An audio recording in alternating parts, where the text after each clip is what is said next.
Welcome back to Calm Coding. It's your one-stop shop for all things cybersecurity. You know, the kind that keeps you informed without sending your anxiety through the roof. This week, we're taking a deep dive into a whole bunch of recent cybersecurity happenings, and trust me, it's quite the mix. Yeah, you could say that. We've got malware making the rounds. Of course. Spyware disguised as those harmless apps you'd never suspect. Mm-hmm. Even a little sprinkle of hacktivism to spice things up. It's never a dull moment in cybersecurity, that's for sure. Okay, so let's unpack this. First up on our radar is something called Snake Keylogger.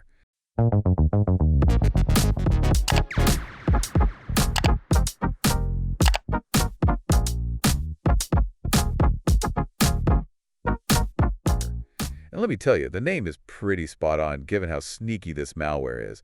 We're talking over 280 million infection attempts blocked. That's just mind-blowing. Yeah, it's a staggering number. What's really interesting is how it uses auto IT scripts to stay under the radar. Right, AutoT. It's a scripting language that's often used for automating tasks, especially in Windows. But in this case, the attackers are using it to camouflage the keylogger's nasty code. It makes it so much harder for your typical antivirus software to pick up on it. So it's like hiding in plain sight, right? Using a totally legit tool for all the wrong reasons. So once this snake keylogger slithers its way onto your system, what exactly can it do? Well, think of it as like a silent observer. It sits there and records everything you type. Oh, no. Passwords, credit card details, private messages, you name it. Wow. Even those sensitive work documents you wouldn't want anyone else to see. And get this, it can even capture what's on your clipboard. Hold on, really? Yep. So even if you're not typing something directly, if you copy and paste it, Snake Keylogger can snatch that information right up. That's unsettling. It's like having someone constantly peering over your shoulders just waiting to steal your secrets. And then, to add insult to injury, it sends all that stolen data back to the attackers using, get this, email or telegram. Exactly. And using platforms like Telegram for command and control just adds another layer of complexity. Security researchers are trying their best to track these operations and shut them down, but it's tricky. It blends right in with all the legitimate traffic, making it so much harder to pinpoint and block. So it's not just about grabbing your data. It's about doing it in a way that's incredibly difficult to detect and even harder to stop. Which brings us to another development that's been making waves. Spyware disguised as everyday, innocent-looking apps. Researchers stumbled upon 3 Android apps recently. They were masquerading as popular apps, like WhatsApp, but lurking beneath your surface. Spyware, and this one's got a name, Spartacus.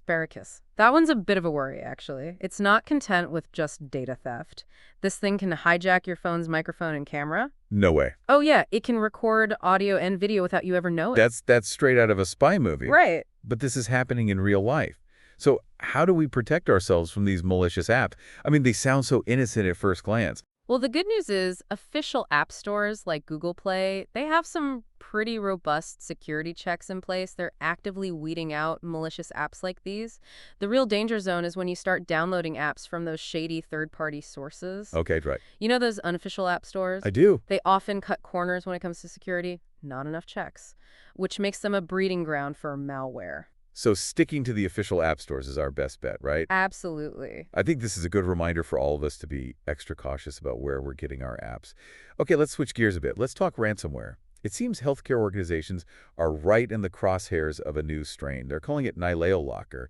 But there's something a bit odd about this one. Yeah, NailaoLocker, it's not exactly the sharpest tool in the shed when you compare it to other ransomware strains we've encountered. It doesn't seem to be built for full data encryption, which is, the bread and butter of most ransomware attacks. So if it's not locking down entire systems, what's the point? Just to wreak havoc.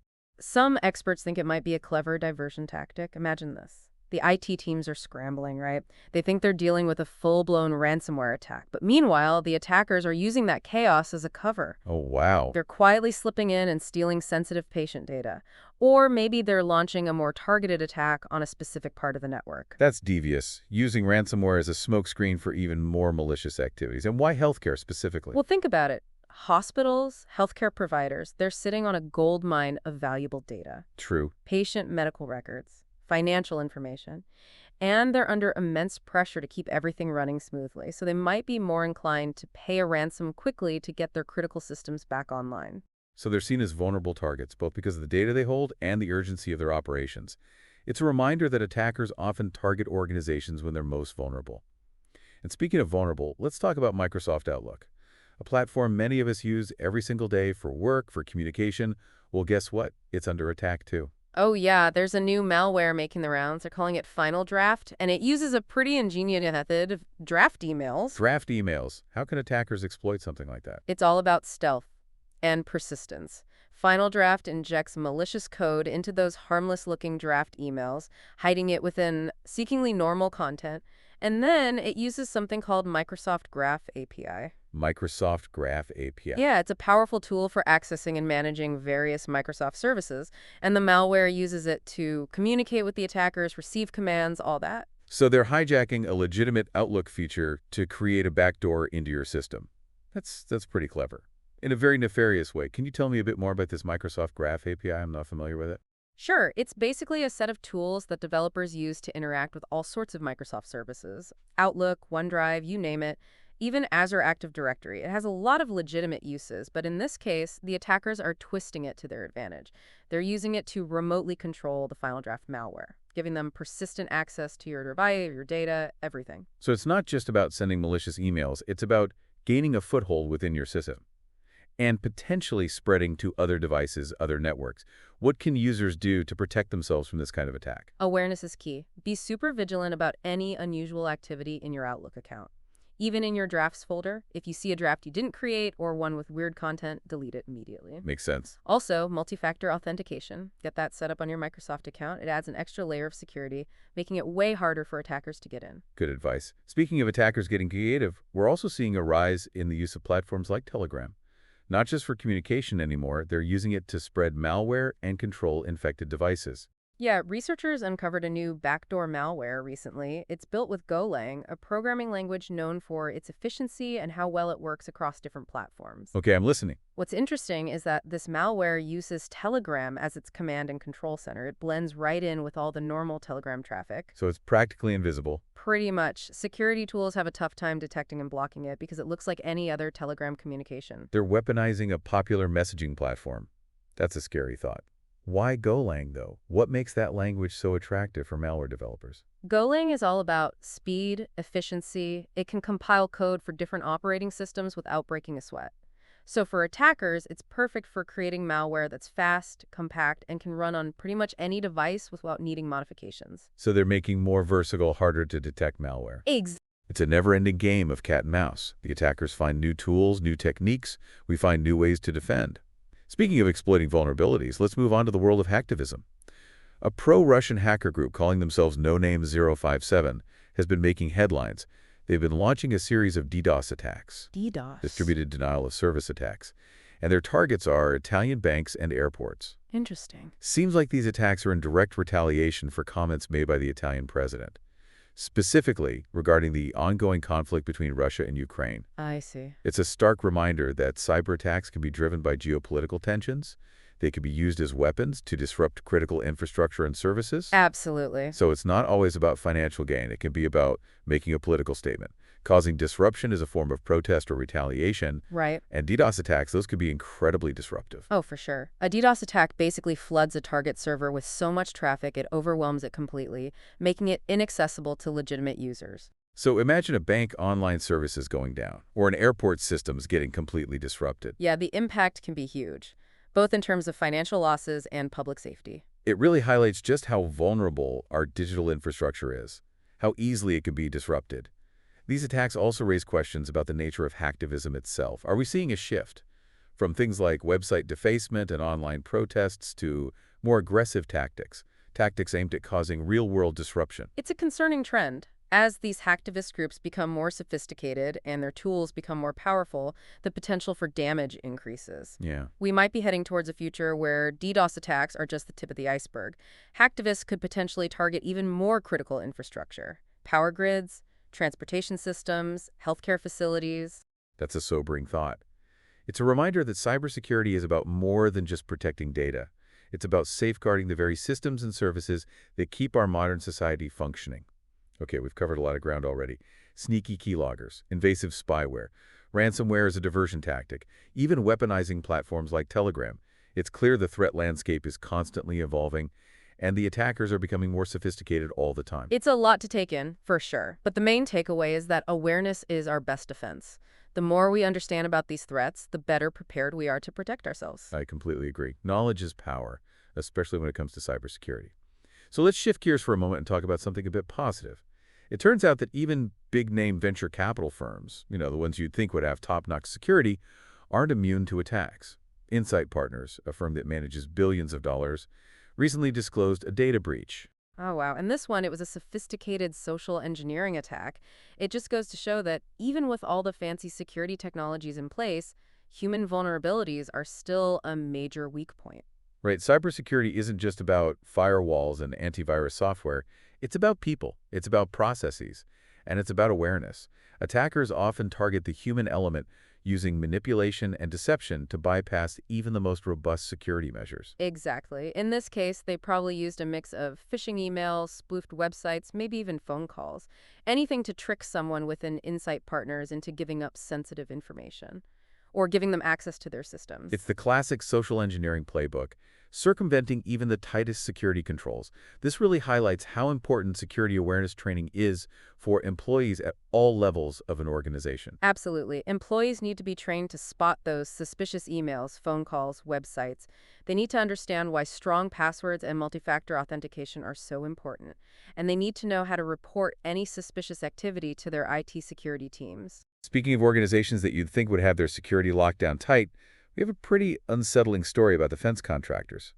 It seems several U.S. military agencies and defense contractors, including giants like Lockheed Martin and Boeing, were hit by Infostealer malware. That's a big one, and particularly concerning because of the kind of data these organizations handle. We're talking national security here, infiltrating systems, stealing credentials, potentially exposing confidential information related to weapons systems, military operations, sensitive research and development projects. It paints a pretty bleak picture. How did they manage to breach systems that should be so secure? The investigation is still ongoing, but it likely involved a combination of sophisticated techniques, exploiting software vulnerabilities, using stolen or compromised credentials, maybe even leveraging insider threats. It's a harsh reminder that no system is completely impenetrable. Attackers are always finding new ways to breach even the most secure networks. This also brings up the whole issue of supply chain security. Even if a company has strong security in place, they're only as strong as their weakest link. Right. If a vendor or a partner has lax security practices, it can create a backdoor for attackers to slip right in. Exactly. Supply chain security is becoming more and more critical these days. Everything's so interconnected. Organizations need to be really careful about who they partner with. They need to make sure their vendors have strong security practices, regular audits for vulnerabilities, and solid incident response plans in case a breach does occur. It's a shared responsibility, really. Everyone in the supply chain needs to be on the same page about security. Okay, we've talked a lot about attacks and vulnerabilities, but let's shift gears for a moment and talk about some practical steps people can take to protect themselves. You mentioned strong passwords and multi-factor authentication earlier, but what else could we do to bolster our defenses? Well, one of the most important things is to keep your software updated. Software updates often include security patches that fix those known vulnerabilities. By staying on top of updates for your operating system, your applications, your antivirus software, you're essentially closing those gaps that attackers could exploit. So it's not just about getting the latest features, it's about patching those security holes. And what about antivirus software? Is it still essential in this day and age? Absolutely. It acts as a first line of defense, scanning your system for known malware and blocking it before it can do any harm. But it's important to remember that antivirus software isn't perfect. Right. New malware pops up every day, and sometimes it can sneak past even the best antivirus programs. So it's not a silver bullet, but it's still a crucial part of a layered security approach. Speaking of layers, what other layers can we add to enhance our security? Well, a firewall is another essential component. It acts like a barrier between your device and the outside world, blocking unauthorized access attempts and filtering incoming and outgoing network traffic. Okay. Most operating systems come with a built-in firewall, but you can also install a third-party firewall for even more protection. So it's like having a security guard at the gate, scrutinizing everyone who tries to enter or leave your network. What about those suspicious links and emails we all get? How can we avoid falling for phishing attacks? Be cautious. If you receive an email or message from someone you don't know, or even someone you do know but the content seems off, don't click anything, don't open any attachments. Verify the sender's identity. Give them a call. Check their official website. And what about those offers that seem too good to be true? If something sounds too good to be true, it probably is. Be wary of offers promising free gifts, incredible discounts, or easy money-making schemes. Those are often bait used in phishing scams. They're trying to trick you into revealing personal information or downloading malware. So it's all about being skeptical, thinking critically, verifying before we click or hand over any personal information. What about public Wi-Fi? We're always warned about the dangers of using public Wi-Fi networks. What makes them so risky? Public Wi-Fi networks are often unsecured. Your data is being transmitted in plain text. It can be easily intercepted by attackers. Got it. If you have to use public Wi-Fi, try to avoid accessing sensitive websites like online banking or shopping portals, and consider using a VPN, a virtual private network. It encrypts your internet traffic, protecting your data from prying eyes. So a VPN is like creating a secure tunnel for your data, making it much harder for attackers to eavesdrop on your online activity. We've covered a lot of technical stuff today, but I want to circle back to the human element for a moment. We talked about social engineering earlier, but what about the psychological aspects of cybersecurity? How can we develop a healthy mindset when it comes to online safety? It's easy to get caught up in all the doom and gloom, all the scary headlines about cyber attacks.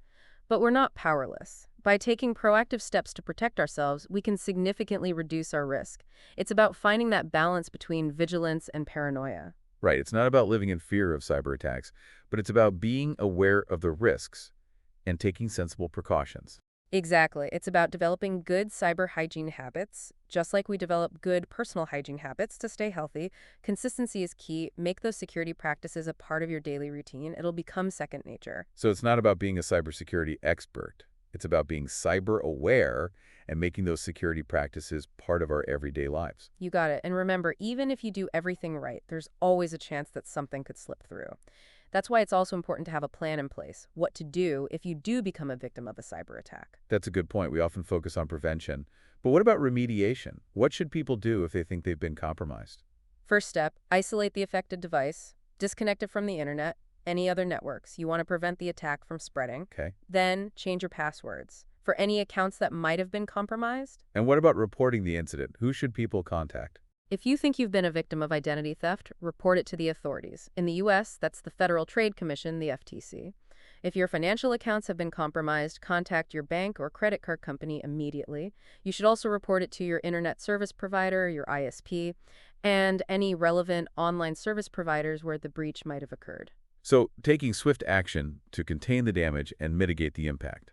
I imagine documentation is crucial in these situations, right? Oh, absolutely. Keep detailed records of everything. Emails, phone calls, screenshots, anything that can serve as evidence of the attack.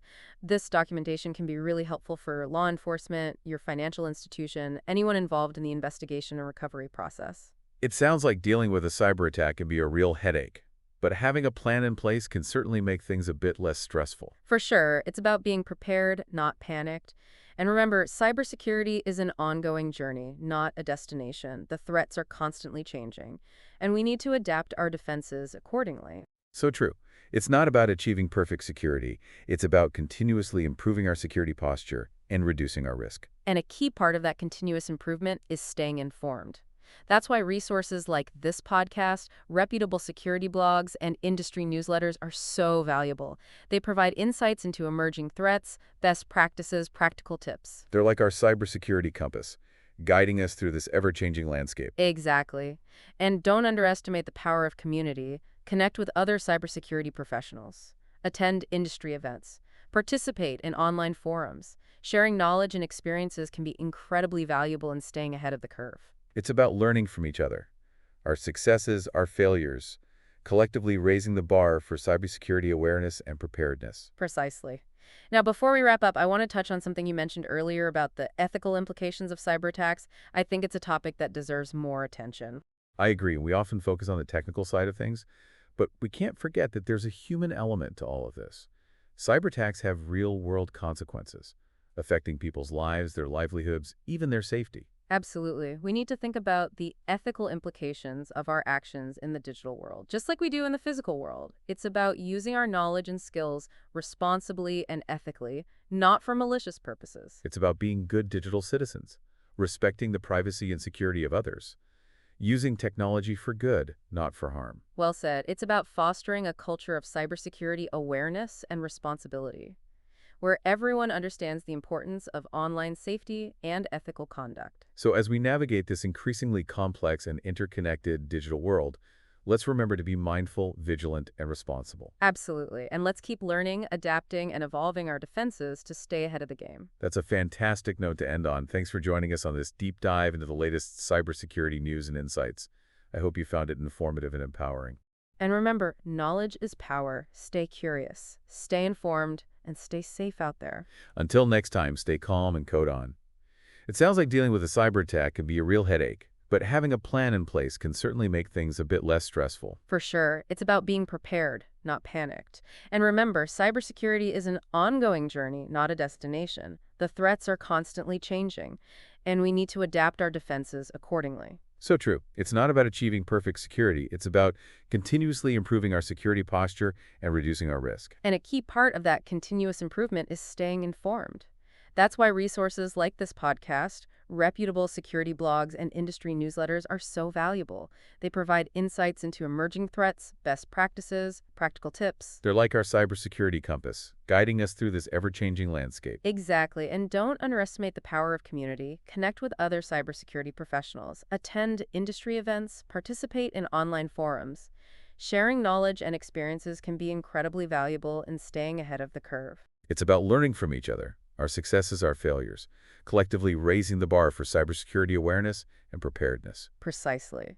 Now, before we wrap up, I want to touch on something you mentioned earlier about the ethical implications of cyber attacks. I think it's a topic that deserves more attention. I agree. We often focus on the technical side of things, but we can't forget that there's a human element to all of this. Cyber attacks have real-world consequences, affecting people's lives, their livelihoods, even their safety. Absolutely. We need to think about the ethical implications of our actions in the digital world, just like we do in the physical world. It's about using our knowledge and skills responsibly and ethically, not for malicious purposes. It's about being good digital citizens, respecting the privacy and security of others, using technology for good, not for harm. Well said. It's about fostering a culture of cybersecurity awareness and responsibility, where everyone understands the importance of online safety and ethical conduct. So as we navigate this increasingly complex and interconnected digital world, let's remember to be mindful, vigilant, and responsible.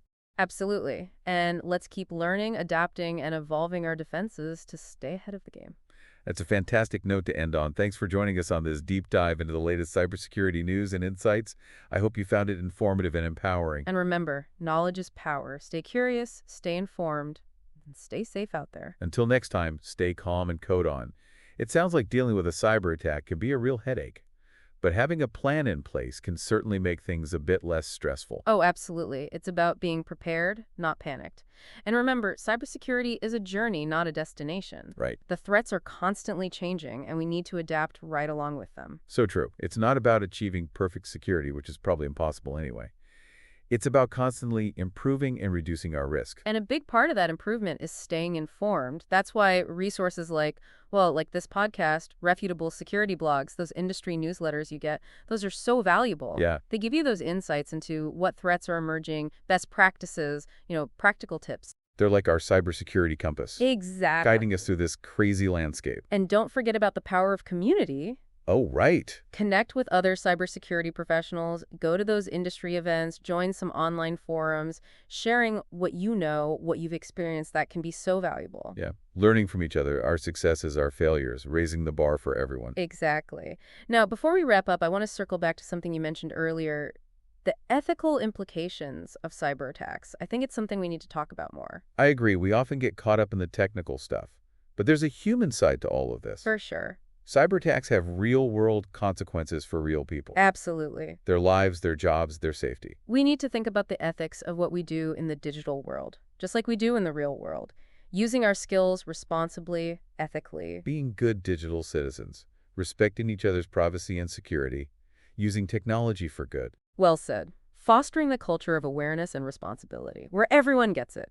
Online safety, ethical conduct, it all matters. So as we navigate this increasingly complex and interconnected world, let's remember to be mindful, vigilant, and responsible. Couldn't agree more. Let's keep learning, adapting, and evolving to stay ahead of the game. Absolutely. Well, that's a great place to wrap things up. Thanks for joining us on this deep dive into cybersecurity. We hope you found it informative and empowering. And remember, knowledge is power. Stay curious, stay informed, and stay safe. Until next time, stay calm and code on.